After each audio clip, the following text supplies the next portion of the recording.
Bine v-am regăsit într-un nou episod din această aventură pe continentul australian. Și uite așa am intrat și în Queensland!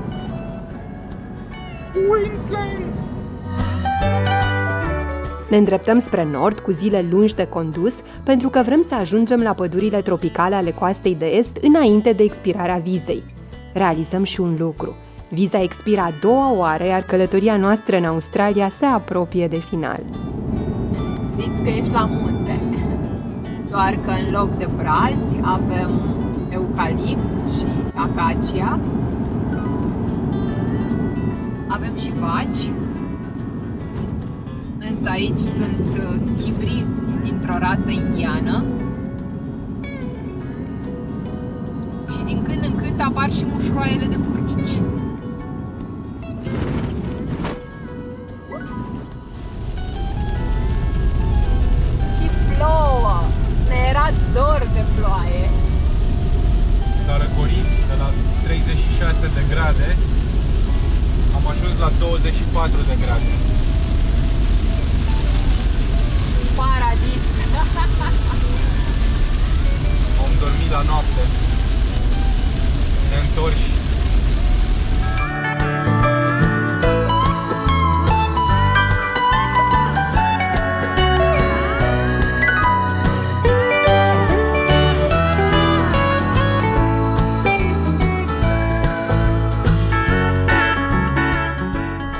O oprire scurtă la Iga să luăm apă. Nu am găsit bidon de apă la 10 litri cum am fi vrut, dar am găsit această apă de pepene. 100% naturală, fără zahăr. Da, am băut Sursa vieții. apă de nucă de cocos, dar de apă de pepene până acum nu am mai băut. Cum este? Pepenoasă. E ca un fel de pepene, dar nu e pepene.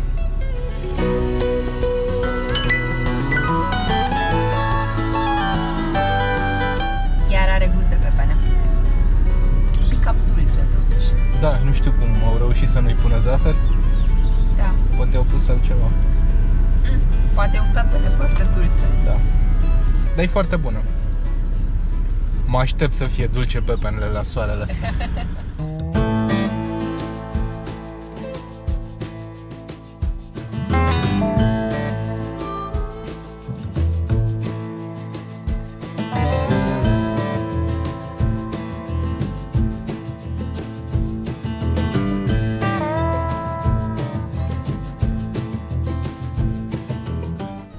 Am identificat un alt supermarket, poate găsim aici apa la bidon de 10 litri. Am luat până la urmă un box cu 6 sticle de 1,5 litri. Singura apă disponibilă în această zonă. Dar orășelul este foarte frumos. Este de altfel orașul situat la cea mai mare înălțime din Queensland. De la 900 de metri. Ravenshoe este un orășel de 1300 de locuitori, care se ocupau tradițional cu exploatarea lemnului. În zilele noastre, banii vin însă din turism și fermele de vaci de lapte. De cum intri în oraș, simți că te întorci în timp. Aici nu sunt clădiri din oțel și sticlă și totul arată ca într-un western american. Bună ziua, vă salutăm din Alpii austrieci. Am trecut de Viena, am ajuns în Australia. Făcuțe, mori de vânt, cred că am greșit continentul.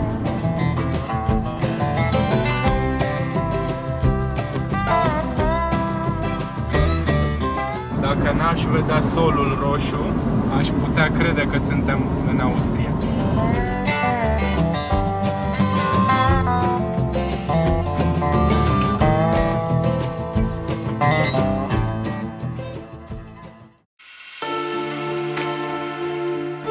Tablelands, un tărâm de vis, verde, cu munți, păduri tropicale și cascade. Este un platou fertil ce oferă mare parte din legumele și fructele proaspete ale Australiei. Pe dealurile sale se văd chiar și plantații de ceai.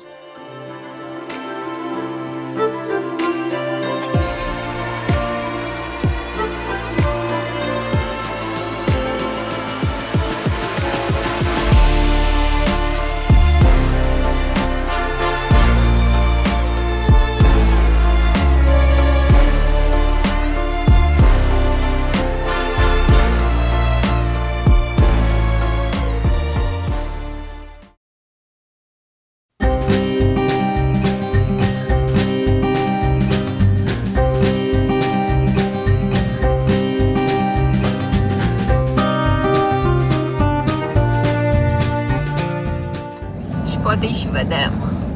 Jurassic Park, atenție, dinozauri.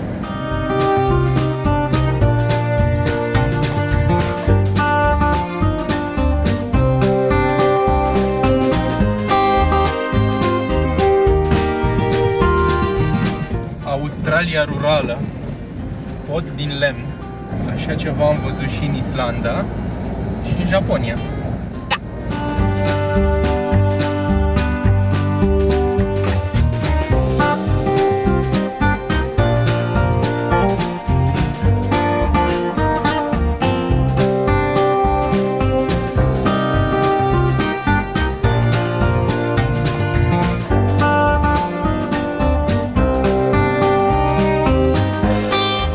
Vă spuneam de fermele de vaci de lapte. Avem în față vaci din rasa olandeză Holstein.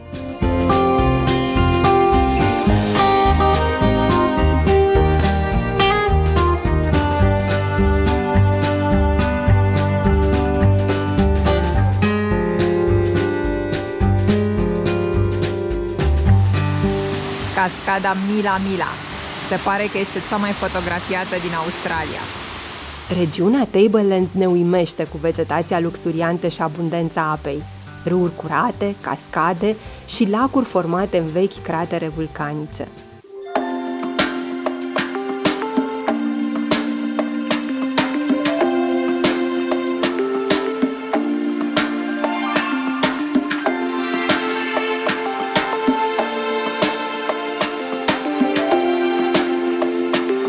Oricât de bine ne simțim noi în deșert, în bătaia neîncetatului vânt fierbinte, de care uiți pentru un moment atunci când zărești un emu, o cămilă sau când muștele nu-ți dau pace, munții, pădurile și râurile de aici ne-au amintit de acasă.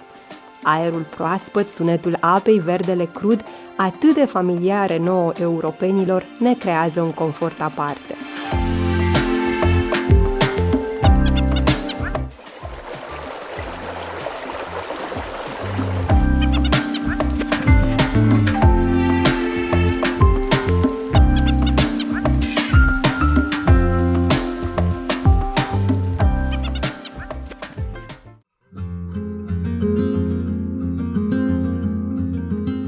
Dar se înserează și ne grăbim spre un loc de campare.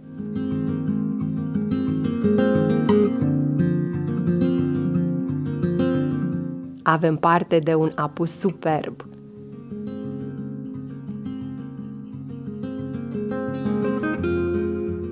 După căderea nopții ne vizitează un oposum leneș, ieșit la gustarea de seară, de dimineață de fapt pentru el. Sunt foarte mulți aici pe coasta de est a Australiei.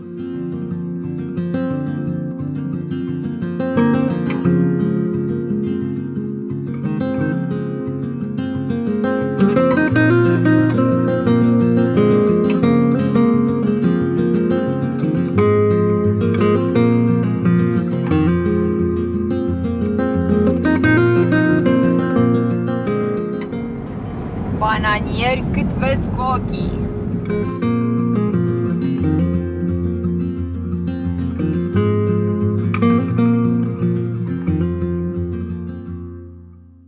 În Queensland poți cumpăra fructe direct de la tarabă.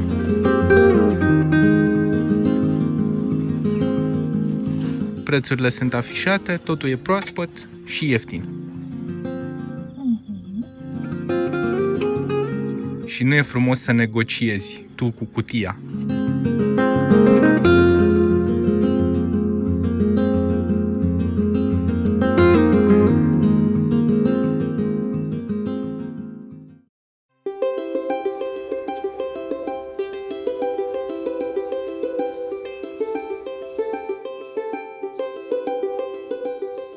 Avem și primul contact cu pădurea tropicală pe care urmează să o explorăm mai pe îndelete în episodul următor. Ne simțim mici printre copacii foarte înalți și lianele ca o cortină suspendată zeci de metri în aer. Aceste liane sunt de fapt smochini paraziți, iar copacul care formează partea de sus a cortinei este cel parazitat.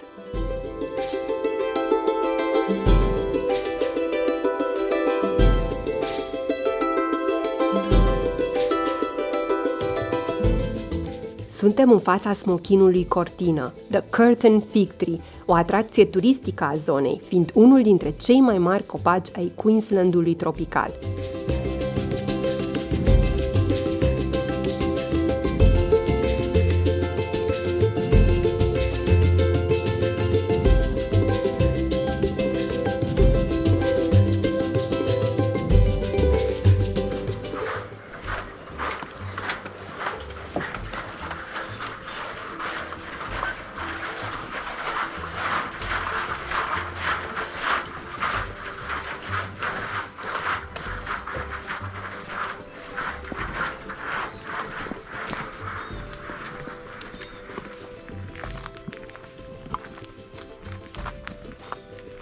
Ce căutăm noi acum?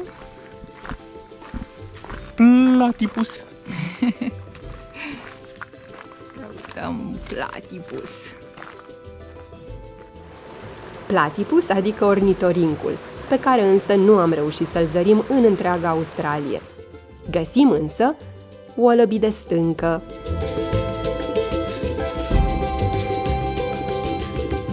țestoase,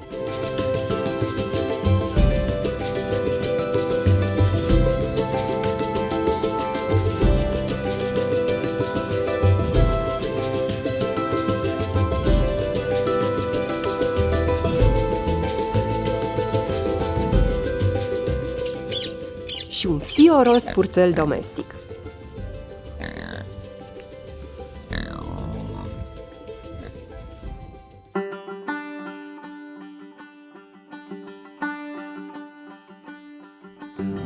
În zona asta sunt foarte multe plantații de trestie de zahăr și avem în față un tir plin cu ce credem noi că este trestie de zahăr tocată.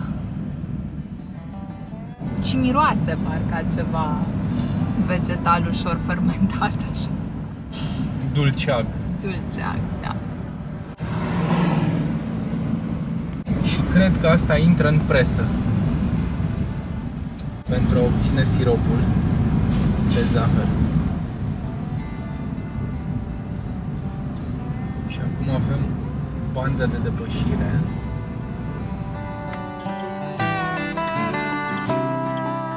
Ia să-l vedem un pic și din lateral.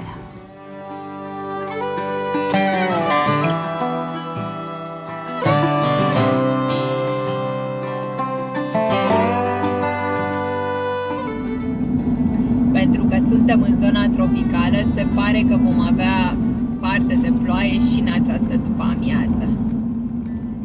Cum arată cerul, nu cred că vom scăpa.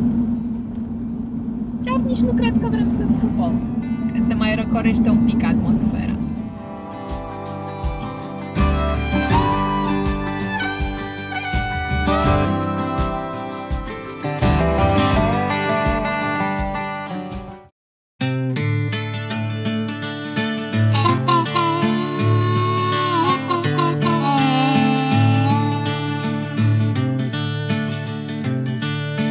Râul Daintree izvorește din inima pădurii tropicale cu același nume și șerpuiește aproximativ 140 de kilometri în nordul îndepărtat al Queenslandului. În apele sale zărim pentru prima dată crocodilii, cea mai mare reptilă a Australiei. Se pare că în acest râu sunt peste 70 de crocodili de apă sărată, iar aceștia ajung până la 6 metri lungime și o tonă greutate.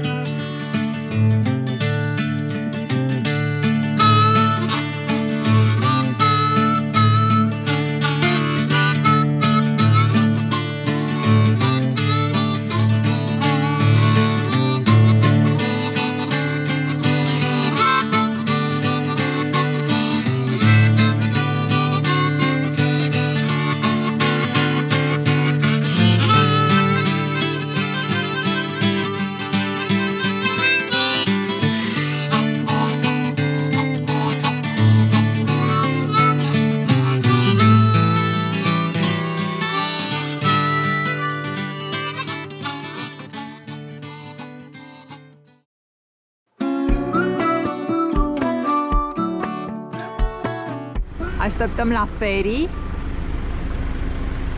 să trecem peste râul Daintree în zona de nord a Queenslandului.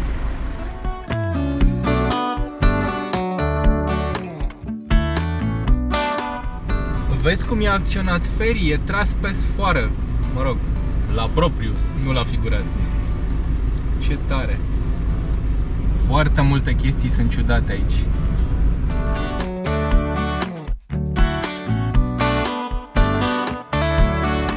Nici n-am urcat bine și s-a și pus în mișcare. A return ticket, please. Thank you. $45, sir. Thanks. And this is your return ticket?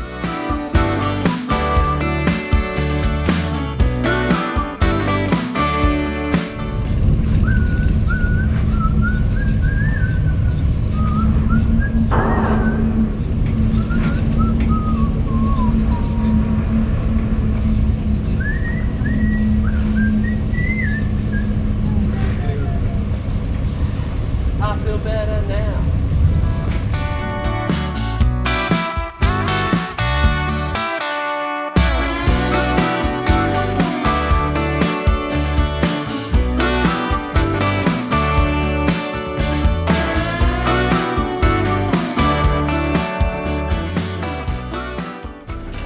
Have a wonderful experience.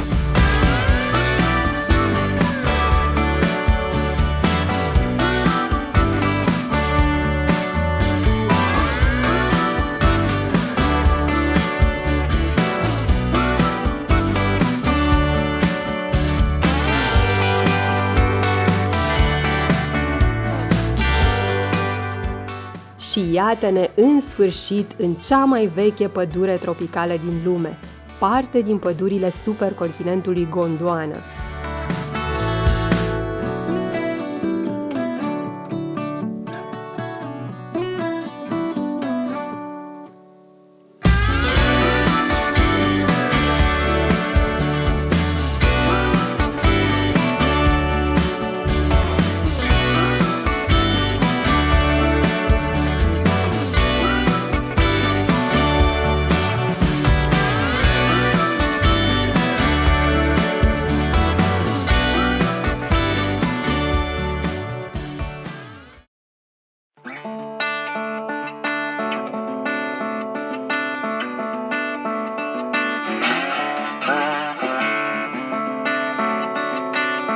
Dacă ați vrut vreodată să vedeți cum arăta Australia pe vremea când dinozaurii hoinărau pe pământ, priviți!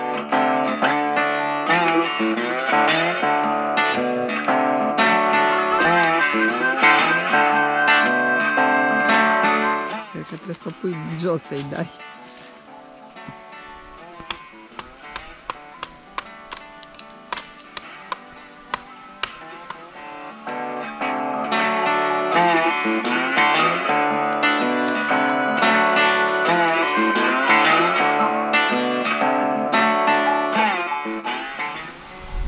Da, în toate filmele cu treaba asta se sparg din mână așa.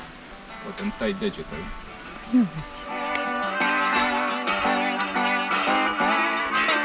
Nici n-ai ajuns la... Băi, n-am ajuns la... Începutul e mai greu.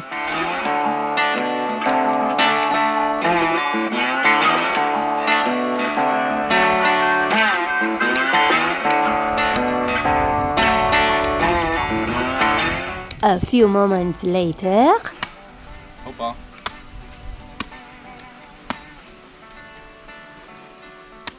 Câteva minute mai târziu s-a ajuns și la nuca de cocos, Câteva ore mai târziu. care arată foarte bine. Da, e bună, da. Și avem aproape un pahar cu apă de nucă de cocos. Mulțumesc celor care au crezut în mine, celor care au crezut că o să reușesc să scot apa din nucă de cocos.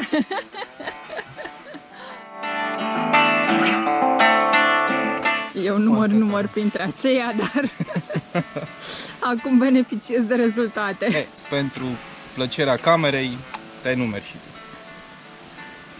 Uite câtă nucă!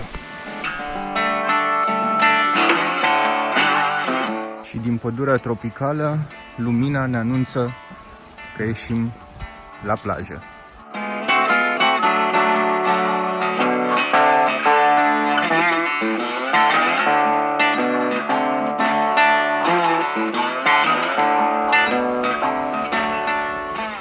În cazul în care faci greșeala de a intra în apă, care de altfel este atât de îmbietoare și te ciupește o meduză, există aici oțet să spui pe locul înțepăturii.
Suntem într-o lume încă neatinsă de dezvoltarea urbană, de zgomot și de poluare.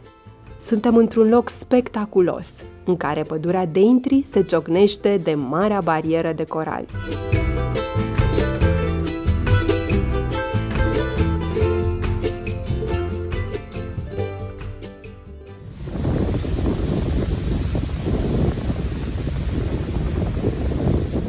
Vă mulțumim că ne urmăriți! Nu uitați să ne dați un like și să vă abonați la canalul nostru dacă nu ați făcut-o deja. Pe curând!